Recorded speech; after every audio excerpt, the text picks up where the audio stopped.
Pessoal, fazer um vídeo curtinho aqui pra vocês aqui, descendo a serra do Guarani aqui, e o bicho pega.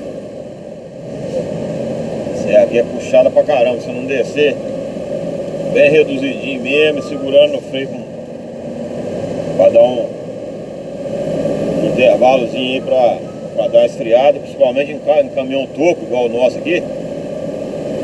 Esquenta demais o freio, entendeu? Isso que ocasiona os acidentes aí na maioria das serras aí. O cara deixa o carro embalar demais e depois não consegue parar. Aí o freio esquentou e já era, mano. Aí vai descendo devagarzinho aqui, ó. Não deixa o contagiro subir muito, senão você não consegue segurar o carro, entendeu?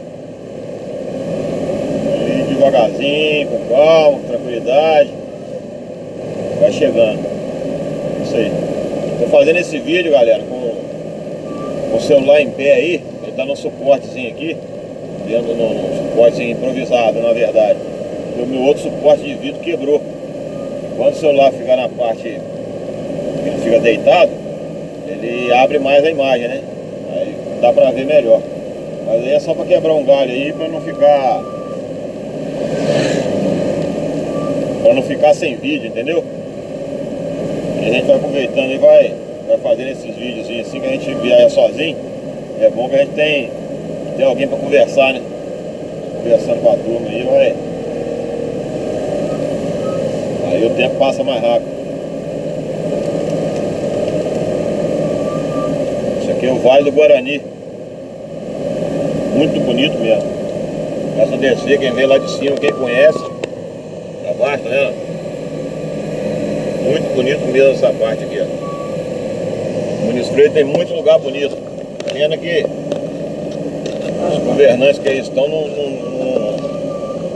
atinam muito pra esse lado, entendeu? De desenvolver aí o agroturismo. Nossa região é muito bonita. Tem muita cachoeira bonita, tem muito lugar bonito. Vocês podem ver aí, ó, que vale bonito aí, ó. É. Show de bola. Deus é muito maravilhoso, né? Faz isso tudo, entrega de mão beijada pro homem. Tem uns que cuidam, né? Tem uns que não... nem tanto, né?